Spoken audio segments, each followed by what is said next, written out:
Welcome to the Lean Out Your Business podcast, a show dedicated to helping entrepreneurs accelerate business growth and simplify success. I'm your host, Krista Grasso, and I've been working with businesses for more than 2 decades to help them lean out and optimize what's working while eliminating anything that's not adding value. So if you are ready to get more time back in your day, more profit in your business, and to do business differently, growing and scaling on your terms, let's dive into today's episode.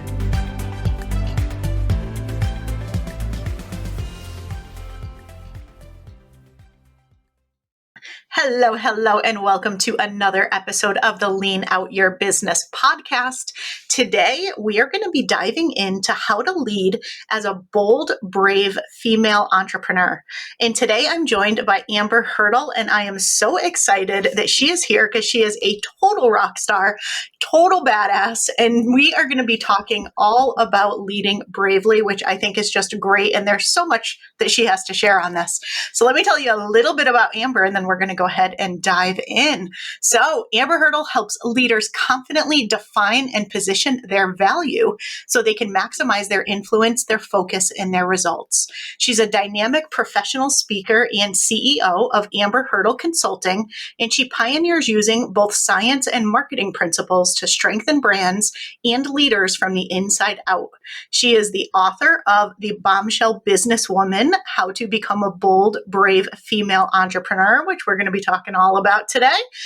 And she is the host of the Bombshell Business podcast, which you're going to have to tune in and listen to my interview on her podcast also. So, That's right. Amber, welcome. I'm so excited that you are here today. Well, thank you for having me. I'm glad that I feel like this has been on the books for a while, and I was checking my calendar. I'm like, is it time yet? It's like Christmas, but yeah, today I was like, today's the day. Yeah, guys, you are going to love this conversation. Amber is absolutely amazing. But the reason, there's so many different things that we could have talked about today. But one of the reasons I wanted to really focus in on leading as a bold, brave female entrepreneur is because I feel like that characterizes you so incredibly well. And one of the things that I wanted to start with, because why not just dive right into it, is Okay. I know when the pandemic hit for you, it was, it was a bit of an impact. It was a bit of a roller coaster ride. And I think when I think of bold, brave female entrepreneur, I think it's someone who just keeps on going and who rolls with what gets thrown at them. And so can you talk a little bit about, to you, what being a bold, brave female entrepreneur means, and then share a little bit of your journey? Oh, well, I think being a bold, brave female entrepreneur doesn't mean that you're unshakable. It just means when you fall down, you get back up. That's it. And when I take people through, and I've been posting a lot on social media about this lately, when I take people through the process that I coached through, it's really the process that got me through, and then I used it with other people, and now it's my system. So it's always about checking in first with your heart. And let me go through this as it relates to the pandemic, because I went to my beach house with my husband and my son and his friends, and within 48 hours, 18 months worth of speaking engagements suddenly disappeared, because right when we were in at the beach was when the United States was like, oh snap, this is a whole thing here too. It was just kind of in New York before, and then I was like, no, this is the thing. So that happened, and then within 2 weeks of that, a lot of my consulting clients dried up because they were in industries that were very much impacted, like hotels, luxury hotels, and entertainment. And so, fortunately, I was in a position where it didn't cripple me right away, but I knew immediately that I was going to have to remodel my business. So the way I saw it, it was just like the universe just came in and shoved everything off my desk. And then it was my choice of what I was going to pick up off the floor and put back on my desk. So it was a little bit of cleaning house, and it was a little frustrating. At the time, I was about 8 years old. I guess I'm about 9 years old now, or more than that. I don't know. We'll just say 8-year-old business startup. But I was starting from experience, at least this time. I wasn't totally clueless like when I first started. So I was like, okay, the first thing we have to do, using my process, we have to check in with my heart. What do I really want? What do I really want? Not what am I doing because I've said yes to too many things I should have said no to, and now I have the responsibility of it. but what do I really want? Now that I'm at net zero and I can do anything, how can I carefully rebuild this according to my heart's desire? That was the first thing. Once we understand like what my soul is telling me, now we have to go to our mind and create the strategy. So I had to literally remodel my business. I had to decide, what are my revenue streams? Like, how many units do I have to sell?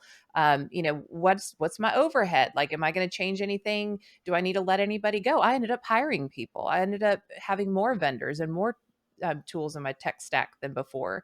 So coming up with that strategy with your mind. The third thing, and I think this is a really important part for bombshells, and this is where I tend to get emotional, because I stand up on stages and I talk about being a teen mom and what that taught me. And then afterwards, women come up to me and they tell me their stories. And a bombshell has friggin' grit.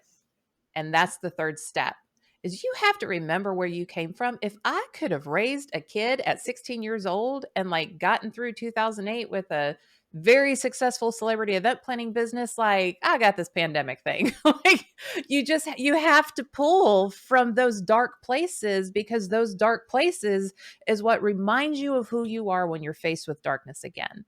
So then once you go through the grit process of going through this kind of self-coaching process, then you have to go and find your people, have your community. Before we even started recording, I told you, like, I wouldn't tell just anybody this, but I know you, I see you, and you're my people. And so surround yourself, ask for help from people. I mean, my people in my speaker family, you were there. I mean, like, you surround yourself with the people who get you and are there to cheer you on. And then the final step is service. Like, you didn't go through all that to keep it to yourself. When you can turn around and use what you learned in service to others, where you can pay forward what that community did for you, when you can go back to that community and serve them with your learnings, that's where the full cycle comes all the way through. So I took myself through that process.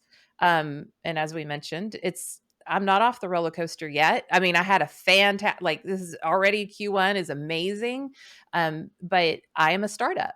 I'm a startup again. Good times. But I'm a bad mama jamma too. And I would use different words if we were, I don't know how many kids are in the car listening to this. I just, I love your resilience. I love your approach and I love your model. It makes so much sense. And to me, it's almost a blessing in disguise when you have things taken off your plate where you can start from zero and rebuild, as you said. You had the choice of deciding what you were putting back in or what you were going to put in instead. And I think the reality is we all have that choice every day. It just can We feel do. like we don't. That's right. Yeah, I talk about Gertrude. She's the bee that sits on my shoulder and nya, nya, nya, nya, nya, and tells me all the ugly things and tells me that I can't and tells me that I shouldn't, or I don't know better. You shouldn't trust yourself, or you should be angry with yourself because of that decision. And so every single day you have to tell Gertrude to shut up. And so, yeah, I mean, a global pandemic leaned out my my business and my life. As you know, I also ended up discovering I was getting a divorce. So it was like quite the 1-2 punch. But I just told Gertrude to shut up every single day, and I chose to see it as a blessing, and it is. Like, I'm so happy with how my business is set up now and how clear I am, and I'm not bending, or I didn't do a ton of bending, but like certainly to accommodate my relationship and my responsibility as a partner in a unit. I don't have that anymore. My son is in college, so I'm an empty nester. Both of my kids are grown. If you don't count my dog, that is rules my life.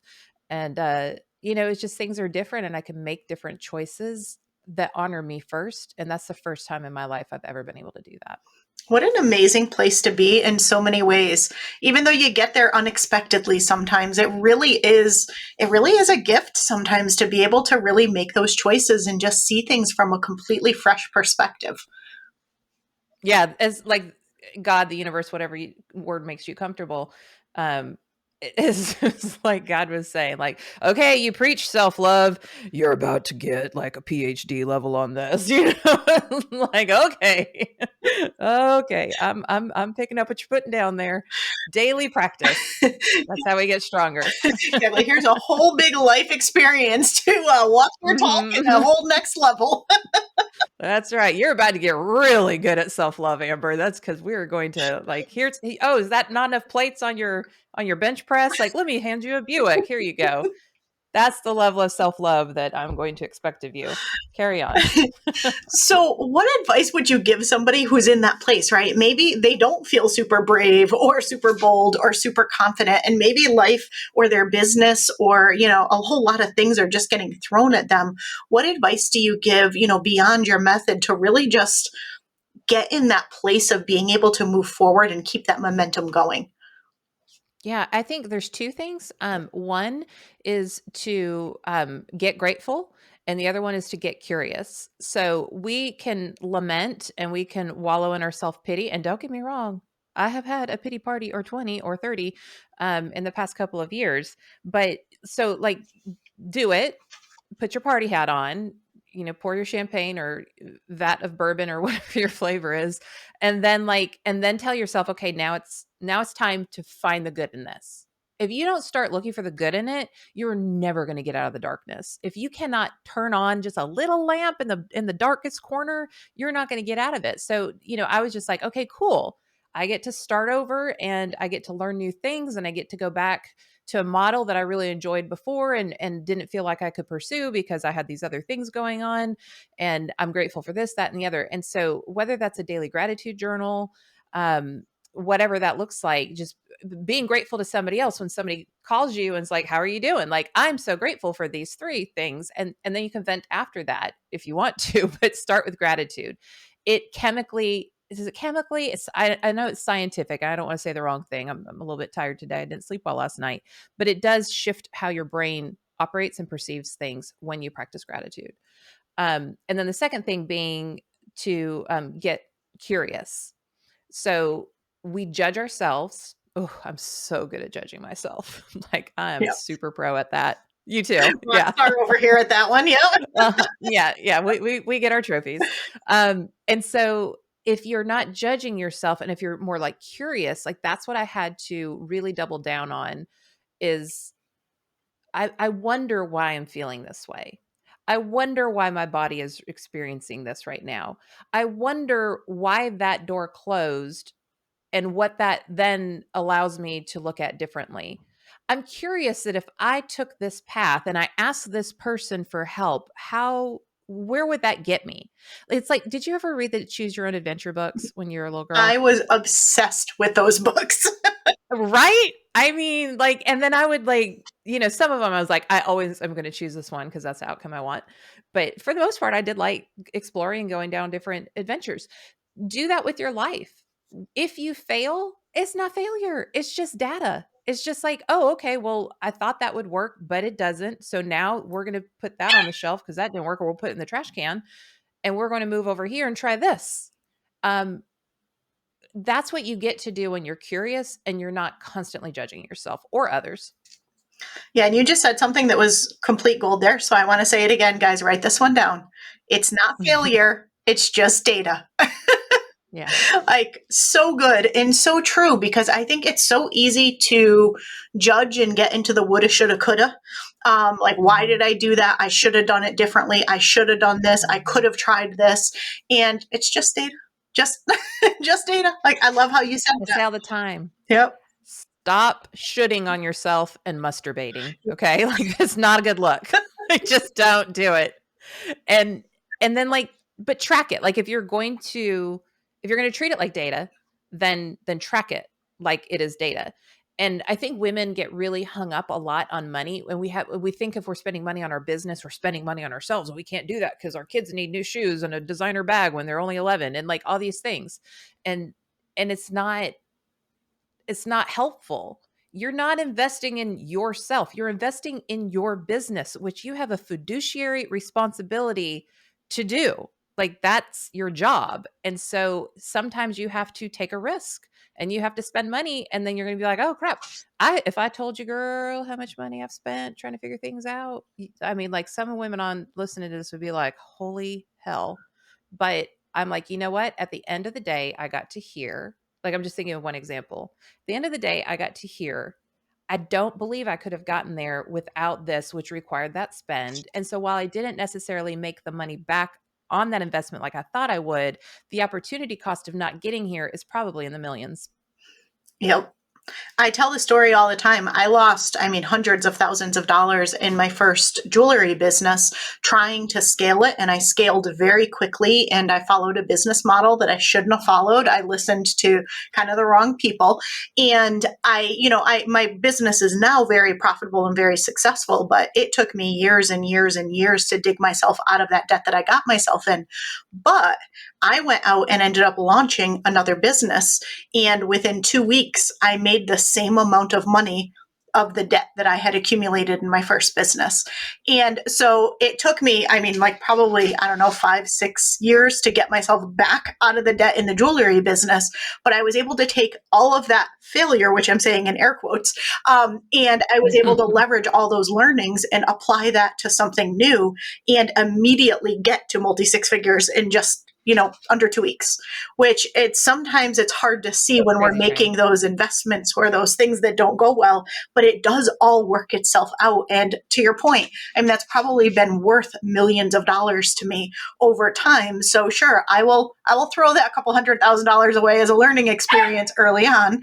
Wish I could have done it differently if I had, my time machine, but I'll take it. I learned an awful lot. Yeah. Ooh, I could talk about some learnings over the years. Like people, they'll like be like, "You're so amazing." I'm like, wait, if you want to sit, how many weeks do you have where we could talk about all the things that I did that was so stupid? All the mistakes, like just the ridiculous things like that. Like you don't have enough time for that. You heard 50 minutes of me telling on myself just a few times, but a lot of good things because I need to edify you. But let's have a drink sometime. Exactly. We always see the highlight reel. Right. Well, and I say this too. Michael Jordan did not make his high school basketball team. So what did he do? He went home and he practiced every night and he practiced and he practiced and he practiced and then he made this team and then he ended up becoming the GOAT in the NBA. Like just because you don't figure something out immediately or even sometimes over time, like sometimes you have to know when to quit, but most of the time you quit right when you're at the cusp of what is possible. And I think that is, I joke all the time that there's that passage of everything I ever needed to know about life I learned in kindergarten. Well, I skipped kindergarten, so that didn't work for me. But everything I learned about life, I learned as a teen mom, and I just remember it was so dark. It was so exhausting. I worked 4 jobs. There's 2 nights out of every week that I didn't sleep for like 9 months because I went from job to job to job. I was miserable. I never got to see the child that I was working so hard to provide for. My car was almost always going to be repossessed. Like I was BFFs with my finance company because we were always just trying to make it work. And and they saw that I worked my butt off, and I was very transparent about like where I was. But I just kept saying that if I don't quit, it'll get better. And I had that hope. Like I believed that it was possible. I lived in the freaking United States of America. There's always a way, and I was going to figure it out. And I never failed. Like, don't get me wrong, I failed, but like my car never got repossessed. I never got kicked out of a house. Like I figured it out in the end. And then one day it was just okay. Like, it's like I woke up one day and I was fine and I wasn't struggling all the time. And I had a little extra money to go do something fun with my daughter. And I wasn't constantly figuring out, like, okay, let me go pick up another shift at the Applebee's because I'm not going to be able to pay daycare this week. What that taught me is to just keep your head down and just keep going, because one day you're going to look up and you're going to look back and you're going to see all the bricks that you laid, and then you're going to look at the mansion that you built yourself, and you get to be really, really proud about that. Yeah, if that is not the perfect example of being a bold, brave female entrepreneur or just a bold, brave woman in general, I don't know what is. So, total rock star. One of the things I wanted to dive into, you posted this on Instagram and I saw it and I was like, love instantly. But you had shared that your mantra for this year is simplify to amplify. And that is like what I'm all about, right? My core program is simplify to scale, bring it on. Uh-huh. So can you share more about why you chose that mantra and how do you leverage it to guide your actions and your decisions and everything throughout the year?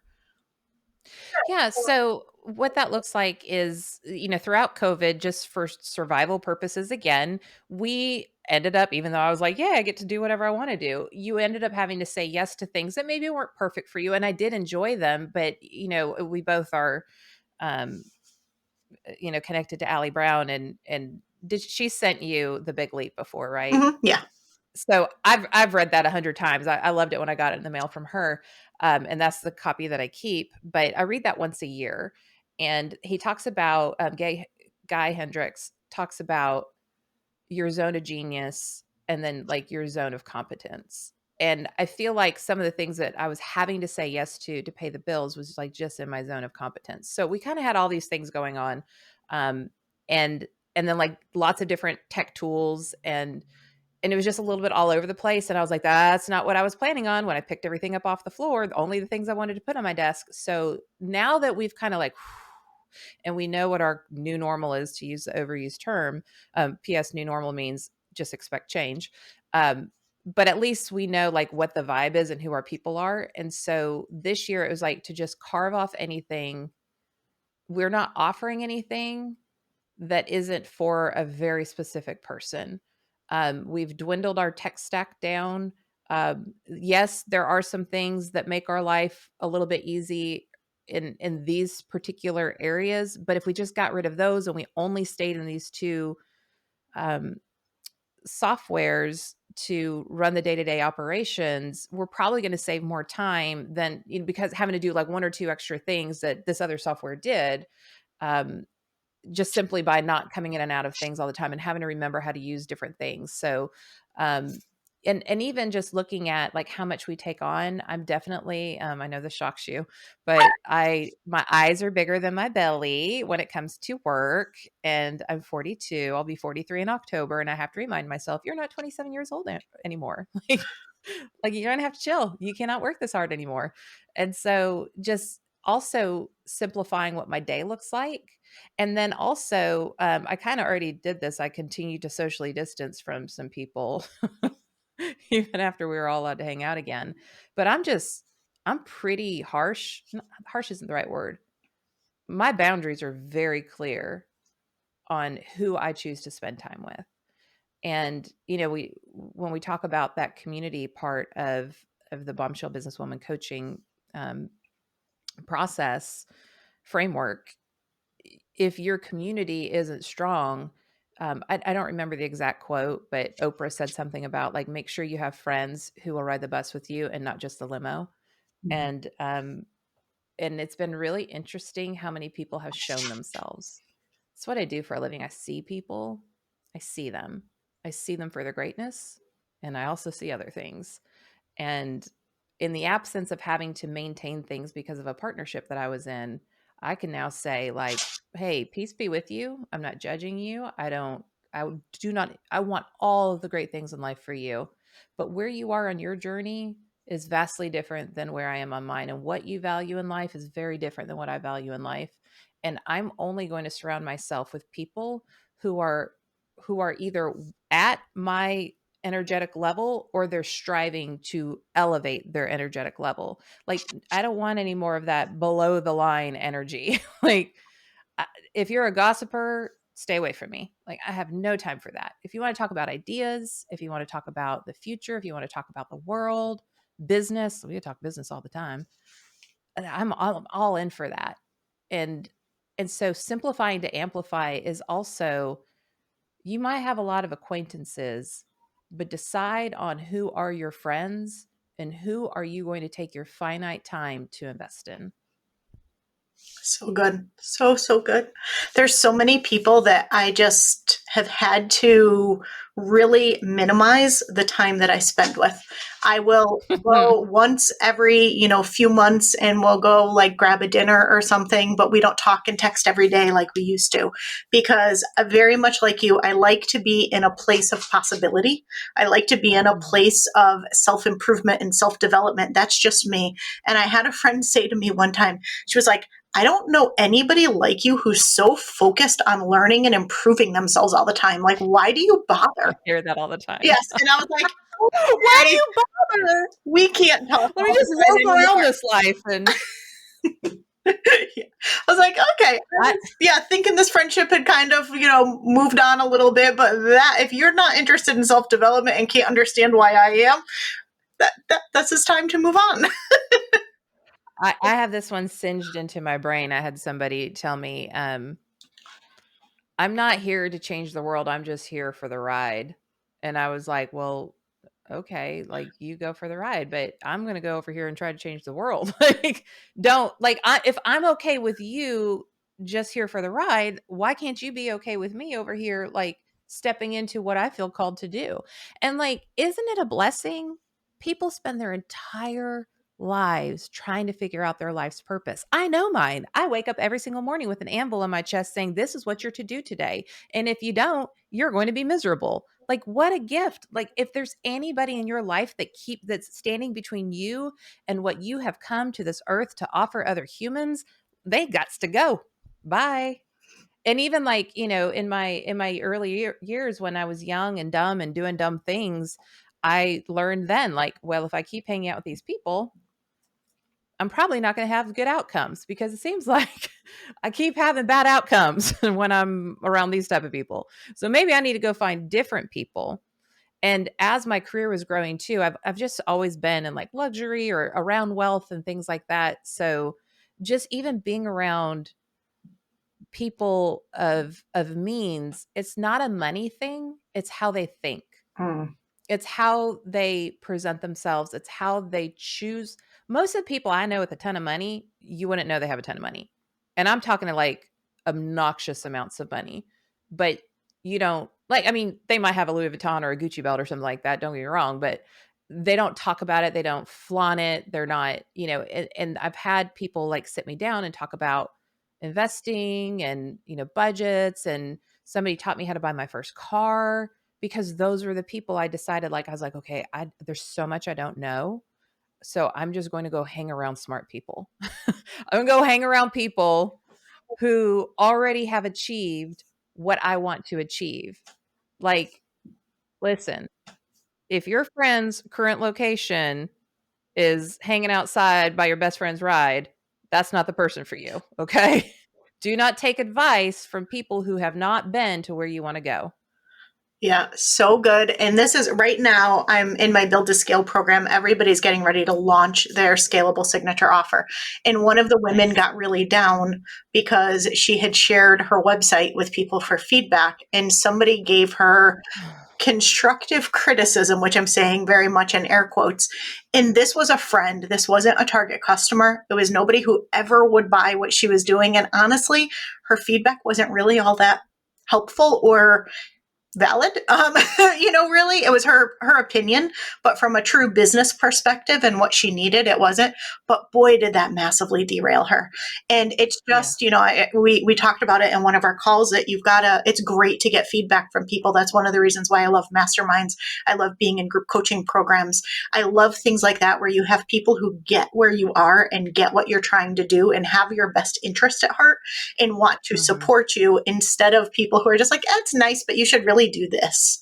Right. And Yeah. so such a difference. Well, and first of all, asking people for an opinion who are not your target market is just not a good thing. But because you're not going to get feedback that is good data anyways. It's like it's not even relevant data.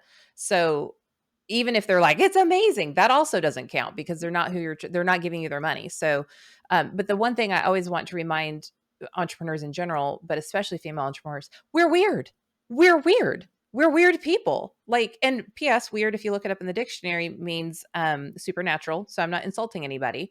We are just different type of thinkers. We're different type of doers. The way that we look at the world is very different. And so I'm not saying don't have friends who are not entrepreneurs, but I think it's really critical to have a squad of entrepreneurs, and really female entrepreneurs. I mean, don't get me wrong. I have my guys too. I smoking cigars with them in San Diego, or not San Diego, past Calabasas, somewhere north, Los Angeles. But you have to have somebody who understands your journey. And then if you're an online marketer, that's different than a brick and mortar business. And so even that, I would say, okay, well, you have entrepreneur friends who maybe live in your town or whatever. But even like, I live in Lebanon, Tennessee. Lebanon, spelt like Lebanon, the country, but do not say it that way. And I'm not insulting. I have, clients and friends and customers here, but there's a difference between running a brick and mortar business and like uniting with different people on the square to like promote Thursday night shopping or whatever, and then understanding the grind of, did I get my funnel right? Are there is which word isn't working in my Facebook ad? Do I need to move from ConvertKit to Active Campaign, or is Active Campaign overkill for me right now? I mean, like those are our problems, and I'm just picking some versus their problems, which are equally as important, but just vastly different. They're not thinking about the digital data game that we have to think about of the tracking of all the things and the A/B testing and like all the stuff that we have to do online. They can run some local ads and throw a sandwich sign out, and it's just a different thing. It's a very different thing. Yeah, completely. And so tell us how you work with people, because I think you do create these amazing communities where people can come together and have that support. So tell us a little bit about what's coming up for you, and tell us a little bit about what you do. Yeah. So I help professionals and businesses define and position their value. So what that means is I look at personal brands. I do a lot of speaking on personal branding, and I do a lot of coaching on personal branding. So I do have people data that I use, different forms of people data with scientific recent validity studies, not old stuff like some of those tools out there. And then I work with companies on their employer brand, meaning what are people saying about your employee experience. So that's more of like the consulting side of things. And then I work with people on their business brand. So I do have a program that you can, just get, and instead of paying somebody $10,000 to put together a brand guide where you can be super consistent, your customer experience is very consistent, your look online is very consistent, your brand messaging is very consistent, you're crystal clear on who you're talking to and what you're all about. And then also you can train your employees and your vendors and everything else. So that's Velvet Machete business branding. And then I'm also, we are reviving the Bombshell Business Boot Camp, but before we get the online course back up and running, it will be an elite mastermind. So that is exactly what we're working on right now, because what I have found are like my ideal woman does not have time to go through a course. You have time to go through a course if that's what you can afford, because you will make the time because you have to learn. But these women are a lot further along in their business, and they need peer support. They need that peer advisory. They need my eyeballs on things, and they want me. And so if they want me, then I have to create that ecosystem where it is not, I want to say worth it, because listen, I'd give my time away every day. It's something I had to overcome too. But it edifies me because I love getting into businesses. I know you do too. Mhm. I love getting in there and like, but it's for me, it's head heart. It my mission statement for my business is empowerment and business mastery, because you can learn all the business acumen that you want, but if you don't get over that crap from your past, your childhood wounds, and if you don't tell Gertrude to shut up, and if you don't know how to bubble wrap yourself, and if you don't have self-awareness, if you don't know how to communicate, like none of this other stuff matters. And so the way that I approach things, I want to get in there with you. I want to have hard conversations. I want to hear about your bad boyfriend. Like I want to do that. And so we're creating an environment, and we're going to limit it. And there's going to be an application system, because no half-assers. I only want people with grit, sis. That's it. I love it. No half-assers. That's It's right. like a great motto. Yeah, it's on my sales page. No half-assers. I love it. And that's a great community. And it sounds like such an amazing offer. So excited for that. So tell people, where can they find you, and where can they find more about what you do? So you can go to amberhurdle.com, like amber waves is grain, and hurdle, like you would jump over a hurdle at the Olympics. And that's really where everything is. I will say that the shoe cobbler kid has no shoes right now. We are dismantling everything and kind of putting it back together. And I'm doing, I'm eating my own cookies. So depending on when you listen to this episode, just click around, find what you want. If you're interested in The podcast is a great place to start. And I very much encourage you to listen to the episode that's about the good, the bad, and the ugly. It's networking. It's, I don't know, probably around episode 111, 110, something like that. And then, if you want to take the business course or the branding course, then it's very affordable. It's self-paced. You get templates, like everything's in there that you could possibly need. And we're happy to offer that now. We used to only do it in a workshop version, but now it's a digital course. So. I love it. Excellent. So everything will be down in the show notes. All right, we're going to round things out with my question I ask everybody. I can't wait to hear what you say, but how do you work smarter, not harder, and keep things lean in your business other than using Simplify to Amplify as your theme for the year? Planning. So I am a very big EOS, the Entrepreneurial Operating System user, and I actually help implement that in the organizations that need it. And what that does is it just keeps me very focused on what it is that I need to accomplish, and it helps me say no to the things, and it also helps my team. I'm a visionary. I'm not an integrator. And so I have an integrator. Amy is amazing. And as long as I can stay up here and Amy can do her part, that's Rocket Fuel, which is an EOS book.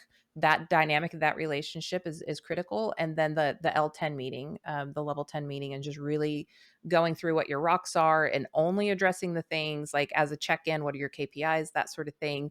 And then IDS is identify, discuss, and solve.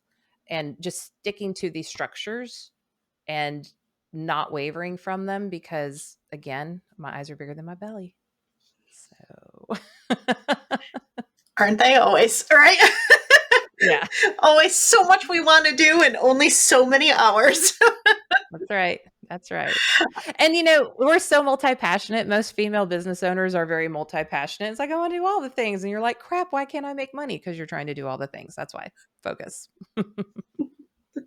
Absolutely. All right. So any final tips for someone who wants to lead as that bold, brave female entrepreneur and really step into that or step more into that this year? Yeah, you already are that. You know it. I know it. Everybody knows it. Everybody else in your life tells you that you're a rock star. Everybody else tells you that you are Superwoman, but you don't believe it for yourself because of that one thing that you didn't do right yesterday. And so if you want to become that, start acting like it now. If you want to become a bold, brave female professional entrepreneur, wherever you are in your journey, then think about, if I was that, how would I act today? And start showing those behaviors and doing those tasks and behaving like it today, and you will absolutely be it tomorrow. I love it. Amber, thank you so much. I loved everything that you shared. Such great gold in this episode. Everyone, I hope you got so much value out of this. We'll have to have you come back on and talk about personal brand in another interview in the future. But everyone, you'll find Amber's details down below in the show notes, and I will see you again next week.